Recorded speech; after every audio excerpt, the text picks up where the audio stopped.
Hey everybody, what is going on? It is September. Yes, it's finally September, the unofficial slash official month for summer. Hopefully, you guys had a really good summer, this year. It has been pretty hot in a lot of different places, especially here on the East Coast. And being as it's the end of summer, close to fall, which is the beginning of fall, basically is the Halloween season. And I guess in time for the Halloween season is today's feature on today's podcast. Before I get into it, be sure you hit that like, subscribe button down below if you guys enjoy our content. If you also enjoy watching our gameplay streams and our podcasts as well. If you want to follow us on our other platforms on Twitch and Kick, and we also live stream and have content on TikTok as well. Links for everything is down below, along with our social media and our Discord server. If you guys want to join our Discord for updates and more, click any links down below, and let's get started today. So, yes, today's feature, it has been longed for the past 35 years, actually. The first Beetlejuice came out in 1988, which was directed by Tim Burton and starring Michael Keaton in the titular role as Beetlejuice, and that has become a beloved favorite for everybody growing up. Anybody who's in the millennials or Gen X or whatever. This movie has been such a feature, no matter who you are, where you were at the time. Beetlejuice was just one of those PG rated movies back then. Yeah, I mean, it did have a good amount of horror in it, which may have scared some kids back then. I know, depending on my mood and all. I mean, it had it had some of like a little kick to it, like a scare factor. But it's a comedy movie. It's considered dark fantasy, and it does have horror elements to it. And for the last 35 years, at least, or maybe even the last 20 years, people have been asking for a sequel to Beetlejuice. And I never thought it could be done. Even Tim Burton said that he wasn't interested in it. I don't think he was. Michael Keaton said he would never star in another Beetlejuice movie. He said it wasn't going to happen. And these were just rumors that were circulating throughout the media for the last, God, 10, 15 years. People were passing around fake movie posters. There was fan-made trailers for the movie. And what's sad is people believe this.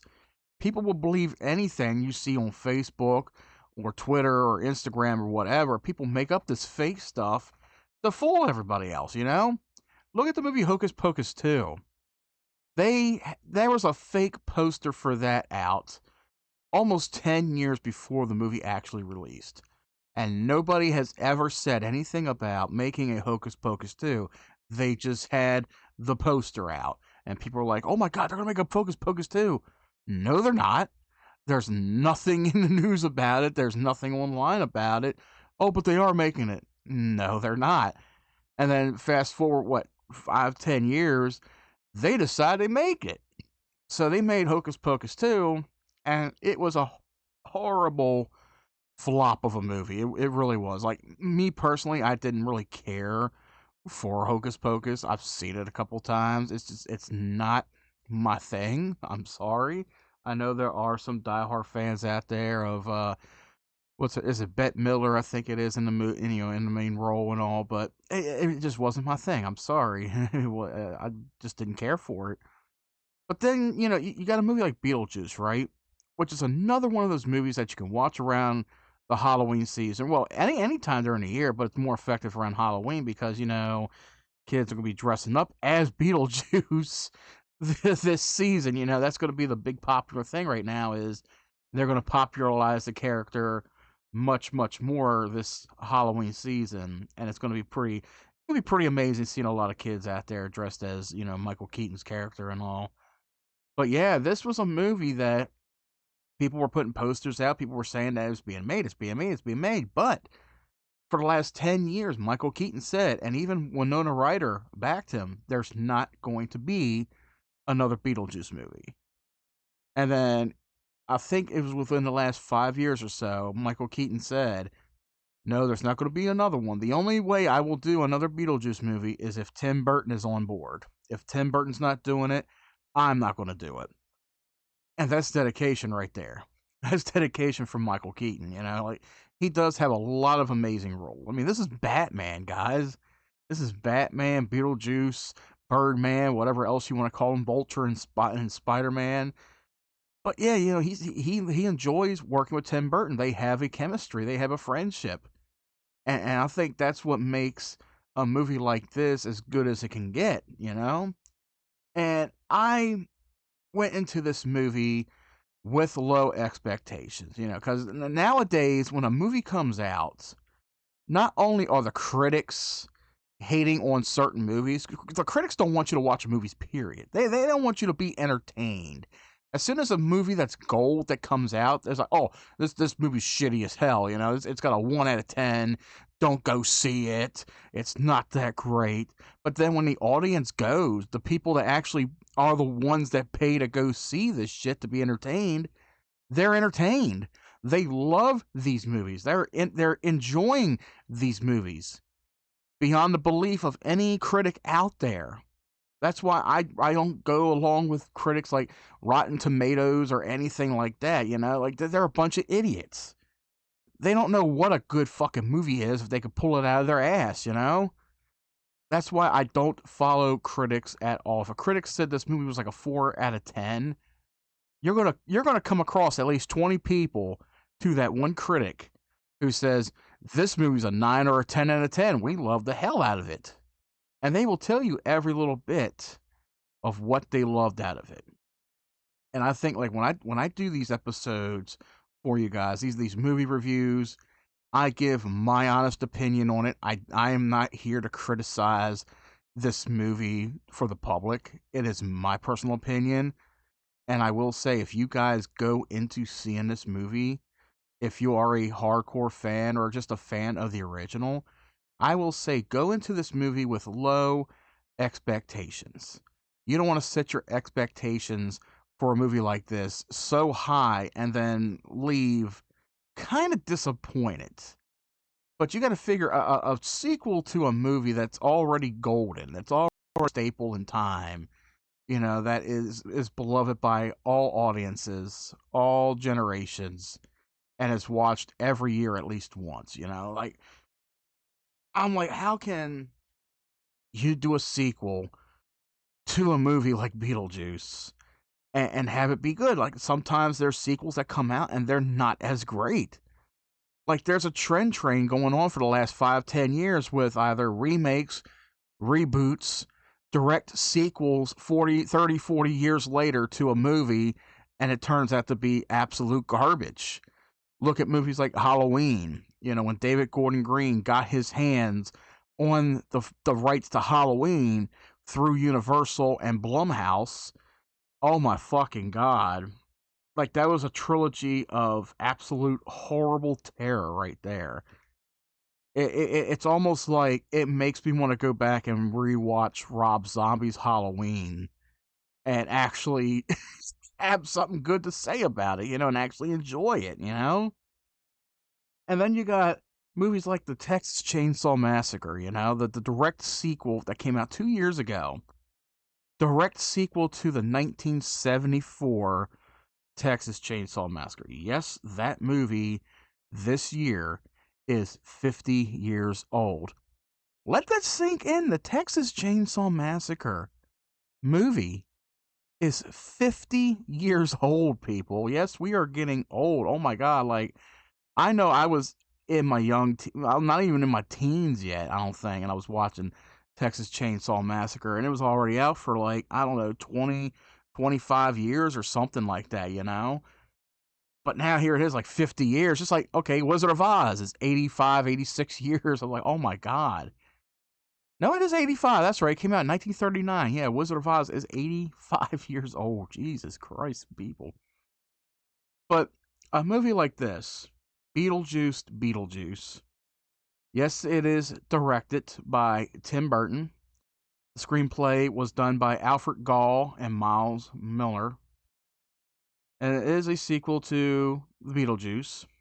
And it's a second film in the Beetlejuice franchise. I don't know why they call it a franchise. Franchise should be more than like 2 movies or more than 3 movies, you know? This is like, I don't get it. I don't know. But if you're about as old as I am or a little bit older, then you also know that there was a cartoon series that came out after the movie. There was an animated series. It lasted for about 4 seasons, I believe it was. And I used to watch it on Nickelodeon back in the day. Nickelodeon had rights to syndicate it for a little bit. But yeah, I will say, like, with this movie, going into it, it absolutely feels like a live action version of the animated series. I kid you not, you know, with a lot of the different scenes that take place, a lot of the different animations that take place. I feel like this is more along the lines of the animated series than it is a direct sequel to the first movie, even though it's sort of is a direct sequel to the original movie, but I will definitely get into that. Now, what's odd about this movie is the selection of actors. You know, you got Michael Keaton, Winona Ryder, and Catherine O'Hara. They do return in their roles. However, there are some people that have not returned for the roles that you're probably looking forward to. Now, if I go back to the original Beetlejuice, and you had a character named Otho, if I can find his name here, Otho, yeah, who was played by Glenn Shaddix. Sadly, Glenn Shaddix, he passed away September 7th, 2010. Wow, just yesterday. Wow, as I'm recording this on September 8th, he passed away 14 years ago. Damn, the age of 58. So yeah, the character Otho, even if they wanted to like CG his face or something, they couldn't find a way to put his character in there. Not at all. And then you got the character Charles DEETZ, who originally was played by actor Jeffrey Jones.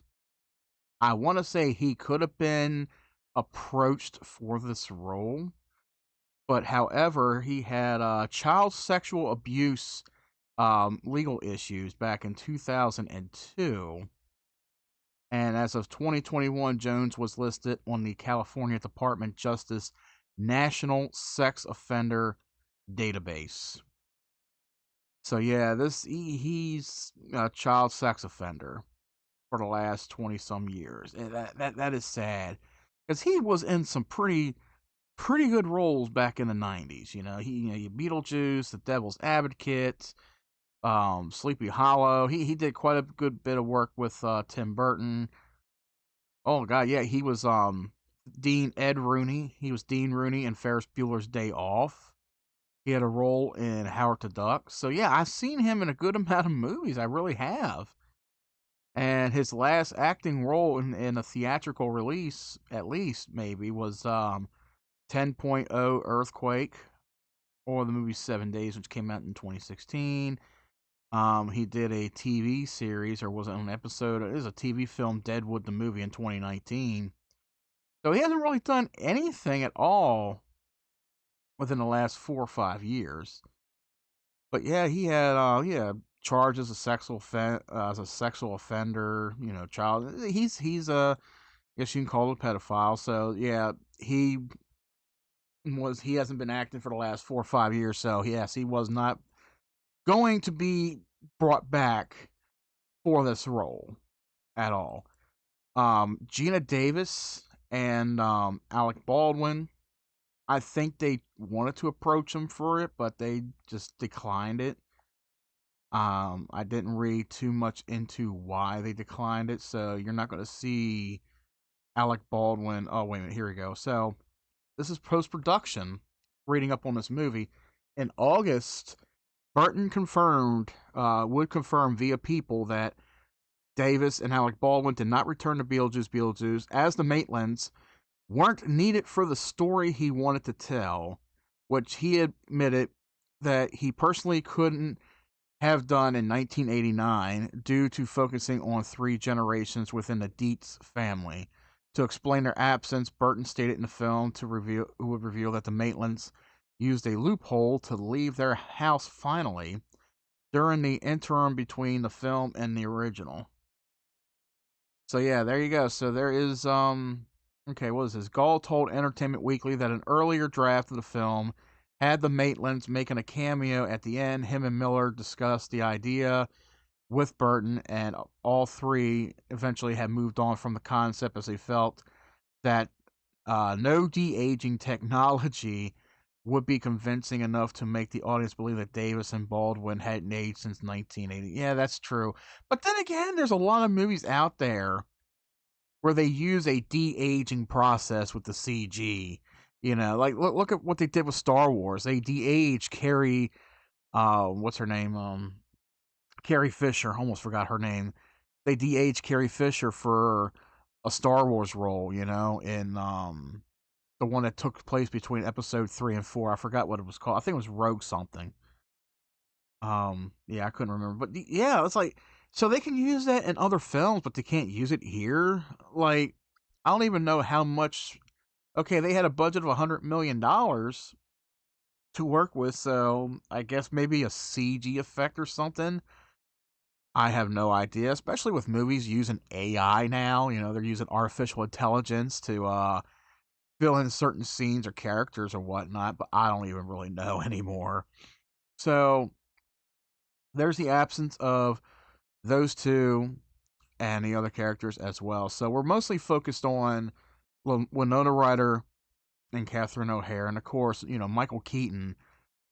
I want to say he steals the show in this movie. He really does. Like, there is a lot more on screen time with Michael Keaton this time around. A lot more scenes with him, and I will say he is a lot more comical in this one than he was in the original. Like, he was kind of comical in the original, you know, for what he did, but this one, it's very comical. It really is, and it had me laughing out loud quite a bit. And I think that's where a lot of the audience is really getting their most positive feedback for this movie. Is they come to see Beetlejuice, they come to see that part of the movie. They don't give a shit about all the other things that are happening in between, which I will talk about because it's very confusing. But then we got newly added to the cast. We got Jenna Ortega. You know, she was recently in the TV show Wednesday, and she's become a more popular actress among the Gen Z crowd. And then you got other actresses. Let's see, what is this? Monica Bellucci or Bellucci. I don't even know how to pronounce her name, but she's been in a lot of films herself. I'm looking through her Wikipedia. I'm trying to see if there's anything that I recognize her from. I'm not too sure. I recognize the name, but I'm not. Okay, so she was in Bram Stoker's Dracula, but she was one of Dracula's brides. Okay, so she was Persephone, or I can't pronounce the name. I don't know who. I know the character is. She was in The Matrix Reloaded and Revolution. She was in Passion of the Christ. Shoot 'em Up. That was a good movie. That has Clive Owen in it. So I do see a few movies that I did see with her in it. I just can't remember the face though. But yeah, she's in this movie as well, and I'll explain what her role is there. And then of course we got Willem Dafoe. Now, how can anybody go wrong with Willem Dafoe, right? He's one of those actors that you could probably see in a certain role because of his demeanor, his character, his likeliness, right? I will say he is probably the lowest point in this movie for me.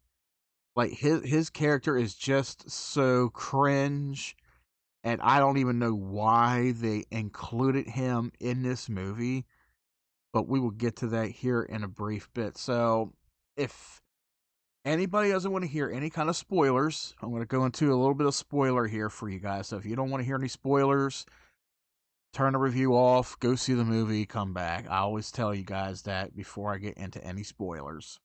So basically, this movie is 35 years after the original. Lydia Deetz, who's played by Winona Ryder, she is now a host of a supernatural talk show called Ghost House, which is produced by her boyfriend Rory. Isn't that something? You know, she was very like dark and strange in the first movie, and now she's like doing a show where she could talk to the dead and stuff, but it's not going that great.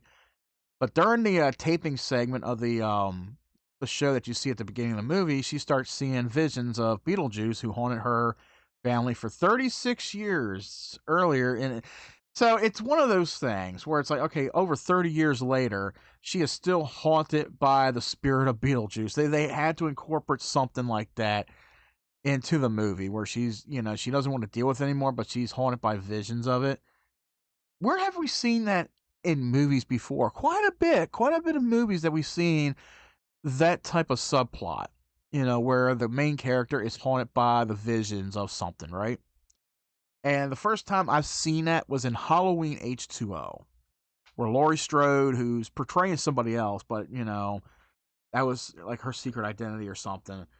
But yeah, in Halloween H2O, where she feels like she's haunted by Michael Myers, who eventually comes back, and she has to face him. So I think, like, this movie, it's not the best movie to have those kind of flashbacks in. I would say maybe in like a horror movie, sort of, if you're doing a franchise or whatever, but something like this, it doesn't really quite fit the narrative with that.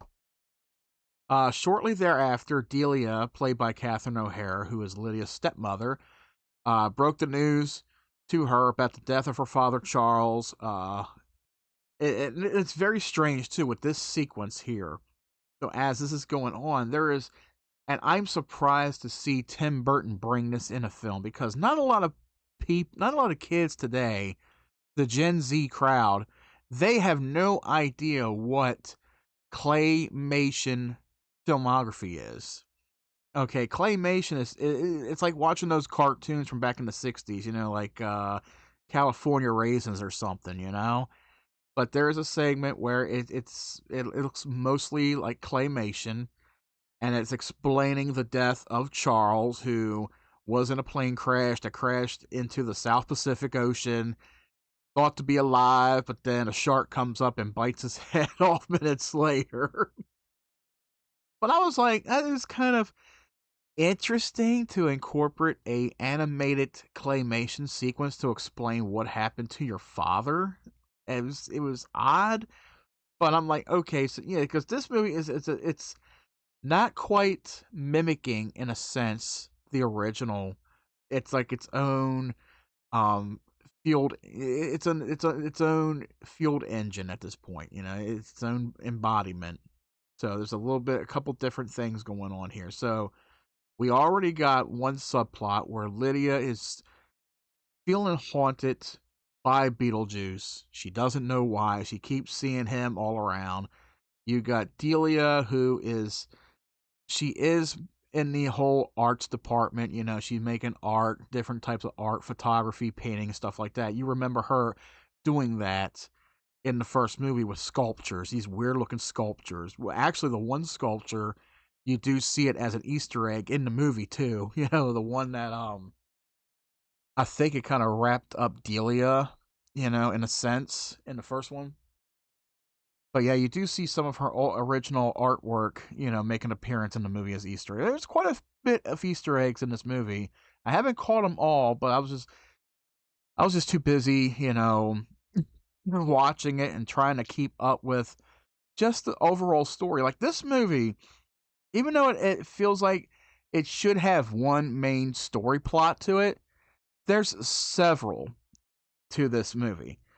So not only do you got Delia, who's now dealing with the death of her husband, Charles, and it's just so over exaggerated. Her love for her husband, who's now passed on, it's so over exaggerated. And she's just basically just crying the entire time, almost thinking about her departed husband who died, in a river or some shit. But then we got another subplot dealing with Lydia's daughter, played by Jenna Ortega, and her character is named ASTRID. ASTRID. Oh yeah, ASTRID. Oh, that's a hell of a name. So there's a subplot where her father dies. Lydia's ex-husband ends up dying. I forgot how he died. and she blamed the entire thing on her mother, and she hasn't talked to her mother in 30 years or whatever. So let's see. Just going through this a little bit. It's around Halloween time. Astrid learns. Okay, so I went a little too far into that. Okay, so following the funeral services for Charles, Rory, who is Lydia's boyfriend, proposes to her in a most awkward way, which she reluctantly accepts it, which causes her daughter Astrid to flee off. So they already got a conflict in between them where they can't communicate with each other. She wants to, but the daughter doesn't want to. The daughter wants to be far away from her. So there's a scene where it creates another subplot to this movie where Astrid flees off on a bike through the town and ends up crashing through a gate in his backyard and meets this kid, Jeremy, who's around her same age. So they start talking, they start becoming friends and such. He invites her into the house and all, meets his parents, and, they become good friends. So everything leads up to about Halloween night, where she is invited by Jeremy. Let's see, okay. So she's invited over to his house, dropped off by Lydia, and she's having supposed to have like a Halloween party, mix of words here. He promises to have like a Halloween party with her, hand out candy and stuff, but it turns into something else, right? So it is learned that he is dead. He's a ghost.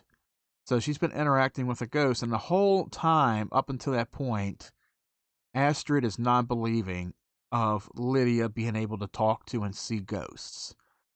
So with a lot of things that have been going on, she's been a non-believer. She thought it was all bogus stuff. But now she's talking to a ghost, and then she eventually... It's almost kind of hard to explain, but he's talking about how he's able to come back to life. But he ends up tricking her by taking her into the afterlife through a door that is drawn on the wall, kind of like how it is in the first movie. So he takes her in the afterlife after Lydia learns about, through a real estate agent, because they're trying to sell off the family house. And the real estate agent tells her about, oh yeah, there was this family, the teenage son, he ended up killing off his parents, and then he the police were trying to catch him up in the tree house, and he ended up falling out of the tree house, breaking his neck, and died there. So that's, that explains why he can't travel far from the house. So Lydia goes there, and she tries to catch him, just misses him as they go through the door. But she even learns that this kid even had that book, the handbook for the recently deceased, or deceased, whatever it was. So yeah, that book definitely does make its way into this movie, but it's a little bit more heavier, or heavily emphasized. The book is. You definitely start seeing scriptures from the book, different incantations and stuff. So you definitely see what's inside the book for a little bit. So the book is actually a somewhat of a character in this movie, as it really wasn't in the first one. You just seen it, but you didn't really see what was inside the book. So this one, it's a little bit more emphasized with what the book can do, other than just being like a guide to the afterlife, basically. So now Lydia needs help getting her daughter back from the afterlife. So what does she have to do? Well, she's got to call upon Beetlejuice, right? So she has to race back to the house, go up to the model in the attic, call him out and say, look, I need your help, to save my daughter and this and that. Well, Beetlejuice makes up this contract. If you agree to marry me, I will help you, da-da-da-da. So she said, okay, whatever, I'll sign whatever. So she signs a deed, and they take off for the afterlife. And they go crashing through into this big office area, which is ran. Now, Beetlejuice is kind of like the manager of this office in a sense, and he's managing all these small, shrunken-headed creatures in there, and one of them's named Bob, who becomes a very beloved character, Bob, who takes after him, and it's so hilarious. It's like with this movie being out, Bob is already the number one character that people love in this movie. And sadly, he ends up dying in the movie. So, like, at the end of credits, I will say it right now. At the end of credits, they do like a rest in peace Bob memorial kind of thing. So it is definitely a little bit hilarious. So now you got Lydia and Beetlejuice, who are on the hunt to find this boy and help bring Astrid back to the living. Now, all in all, while this is going on, that's probably like the main plot of the movie is her estranged relationship with her daughter. Something happens to her daughter, so she needs Beetlejuice to help bring her back and save her. I feel like that is the main drive of the movie there. So there's that plot going on. Then there's another subplot with this character who is played by Willem Dafoe, and his name is Wolf Jackson, who's a ghost detective who in life he was a B-movie action star. And let me say, his character role is very cringe. It's very cringe. It's not even necessary. Like Tim Burton and them couldn't figure out a storyline for the DEETZ for Alec Baldwin and Gina Davis, but they give a character role. He gives a character role to somebody, who, is in a lot of action movies and stuff. But you put him in a role in here that is not even needed. It's not necessary. It's a small role. You see him in quite a few films, but he's pretending to be a fucking ghost detective. He's like one of those who, well, what do you call it? Oh, he thinks his shit don't stink kind of characters, basically. So now he's got an army of police officers in the afterlife saying, okay, you got Beetlejuice on the run down here with a living being that's not supposed to be here. I forgot. It was some kind of illegal immigrant type term that they used in the movie to describe her. So now they're going after them to arrest them and stuff. Meanwhile, Astrid's life is being traded for the boys so he can come back to life, and she's sent to what's called the Soul Train, which is another cringy part of the movie. There's this part where there's this train that comes in and takes new souls with it, new spirits with it, and they call it the Soul Train, which is basically mimicking the 70s and 80s show The Soul Train, if anybody's ever watched that. And there's a big dance sequence going on and shit. So it's just a filler to me at this point. It's just a filler scene. So we got a lot of these subplots going on all at once, and they're all entangled with each other. And then there's one more subplot that's going on. You got this character who's played by Monica Bellucci, who plays Dolores Lavarge, who is Beetlejuice's ex-wife. And there's a sequence, there is a scene in the movie that is explained that while they were in life, her and Beetlejuice, when he was living, she was a mysterious woman and a soul-sucking witch who poisoned Beetlejuice several centuries earlier during the Black Plague before he killed her with an axe in retaliation. So now you got this woman who's back. She pieced herself together, and now she's sucking the souls from the dead ghosts in the in the afterlife. The first one she gets is poor Danny DeVito. Yes, Danny DeVito has a part in this movie as a janitor. He accidentally knocks these crates off or something, and she comes back to life. But yeah, his character died by suicide by drinking varnish. So he meets up with her, and she asks him, where's Beetlejuice? And he can't answer that. So what happens? Well, she ends up sucking the soul from his body. And she does this to like 2 or 3 other people, including poor Bob. Yes, Bob, who's played by Nick Kellington. She sucks the soul from poor Bob, who is now beloved. He's just a beloved fucking character, in this whole movie. So there's a lot of things going on. You got Beetlejuice's ex-wife who's looking to get back with him. You got Lydia trying to get her daughter back, but on her way back to the living, she's like, how am I going to deal with this? And then she promised to marry her boyfriend, who through some truth serum from Beetlejuice, revealed that he didn't really want to be. He just wanted to be with her to get to her money, that kind of thing.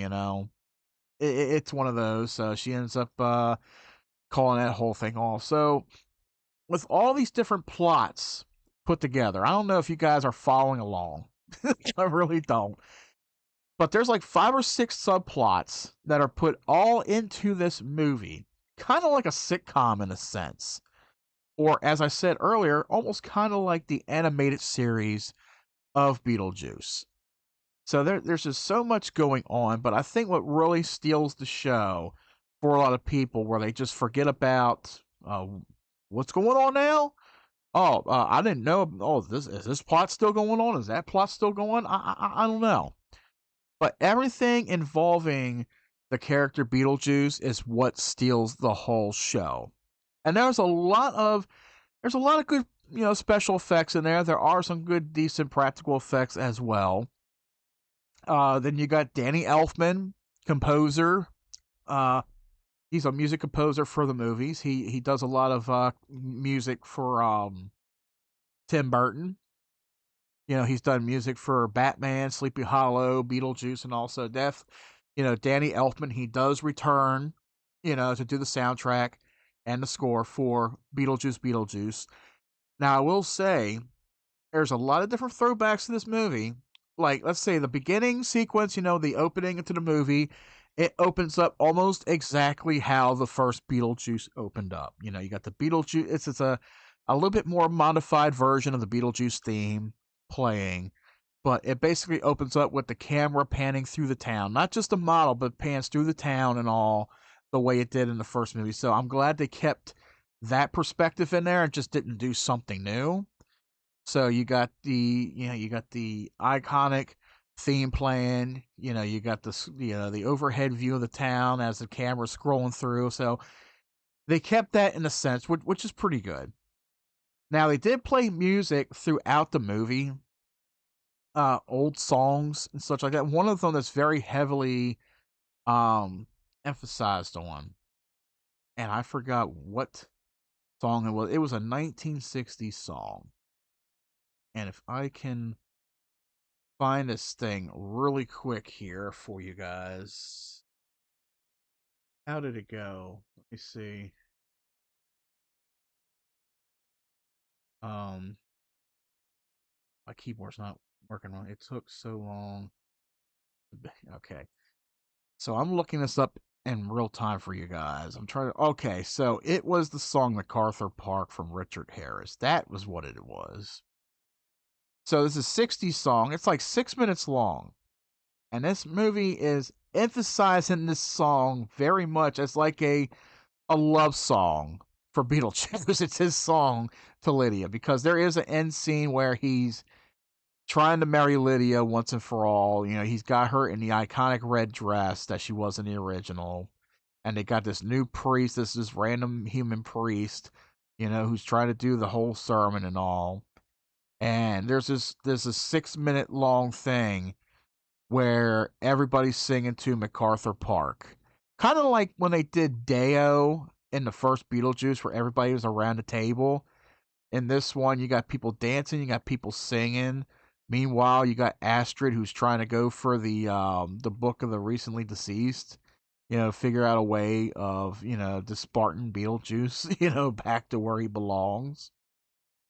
But it is just so hilarious, watching this whole thing going on. And then when MacArthur Park finally ends, you see the estranged ex-wife come through the door, and you're expecting her to suck Beetlejuice's soul, or this be like some big showdown, right?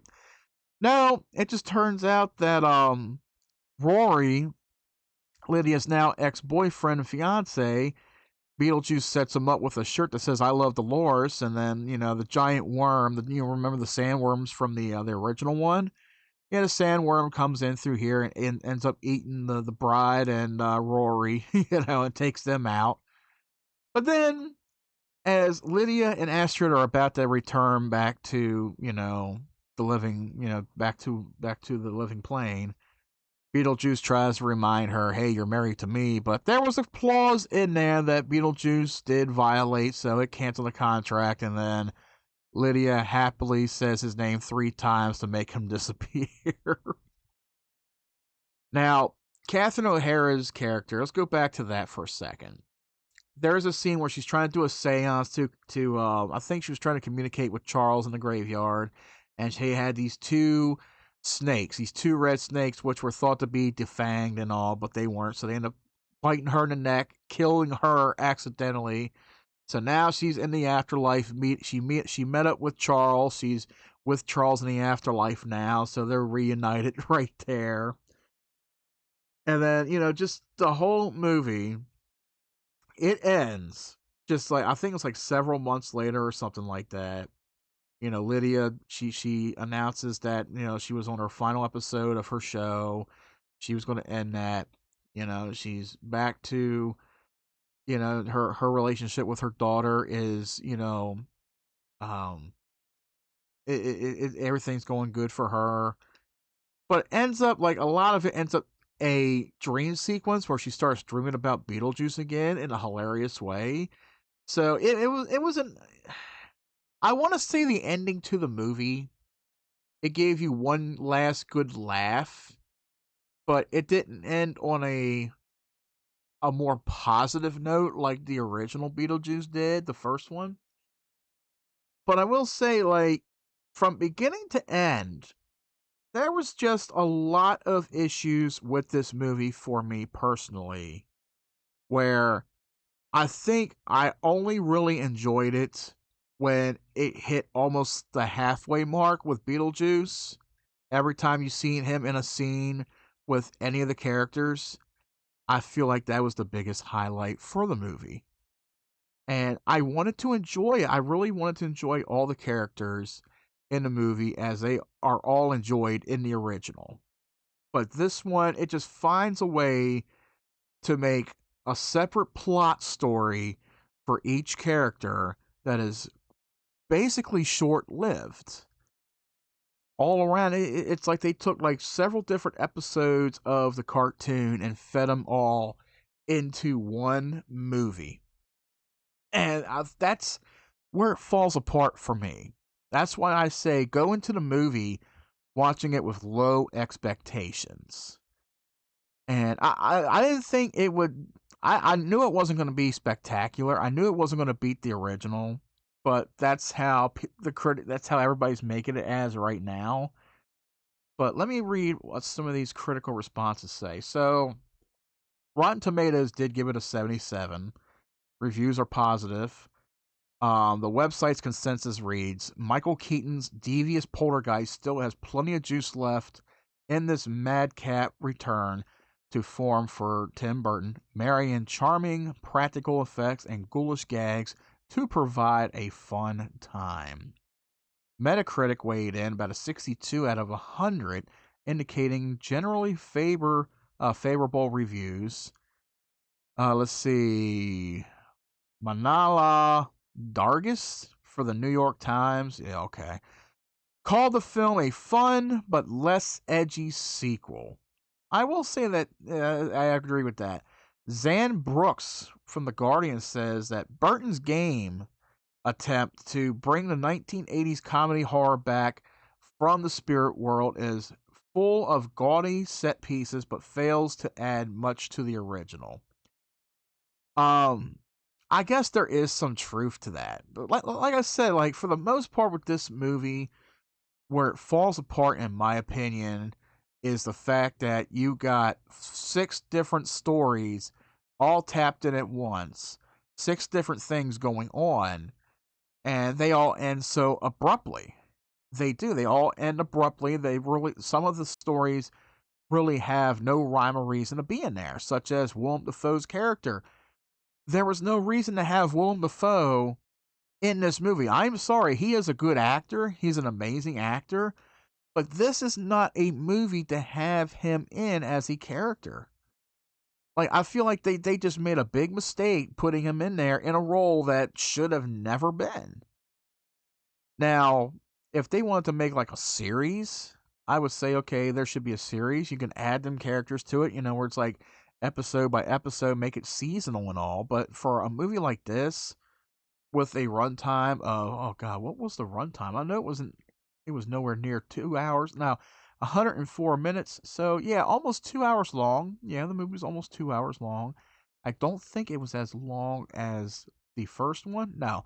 Yeah, the first one was 92 minutes long. So this one's just a little bit longer than the original film, but they added a little bit too much to it. So it's almost like they didn't really give it a proper story. They just said, okay, let's just make a Beetlejuice movie. Let's have a bunch of insane things going on all at once. But the main focus is going to be on Beetlejuice. It's going to be on Lydia and her experiences once again with Beetlejuice. And then now you got her daughter in there who's just as dark as she is in a sense. And then let's bring back Catherine O'Hara. It's like, okay, you bring back Catherine O'Hara. I understand your reason in not bringing back Jeffrey Jones, a pedophile.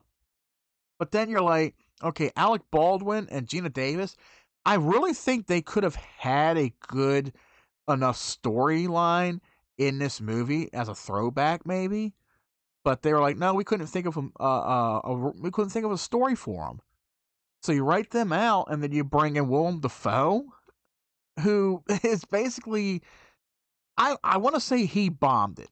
He bombed that role. It was just not meant for him. It was a role that was not meant for Willem Dafoe at all.